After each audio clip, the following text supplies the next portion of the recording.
Hello everyone, good morning সবাইকে। তো সকাল সকাল রান্না করে এসে আজকে না মাটির উনুনটা জ্বালিয়েছি। তো কাঠের উনুনে রান্না করতে আমার বেশ ভালো লাগে, আর সেই জন্য এখানে আমি ছোট্ট মতন একটা কাঠের উনুন বানিয়েছি। তো মাঝে মাঝে এখানে রান্না করি, সেই মতো আজও রান্না করেছি। তো এখানে দেখুন সবার প্রথম কিন্তু কই মাছগুলো ভেজে নিচ্ছি, আর এগুলো কিন্তু একদম দেশি জ্যান্ত কই। এগুলো খাওয়া কিন্তু ভীষণ উপকারিতা।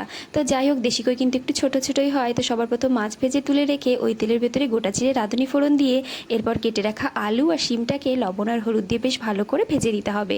ভাজা হয়ে গেলে ঝোলের জন্য পরিমাণ মতন জল দিয়ে এবারে ঢাকা দিয়ে দেবো। তো ঢাকা দিয়ে কিছুটা সময় ফুটিয়ে নেব, তারপর দিয়ে দেবো ভেজে রাখা মাছ।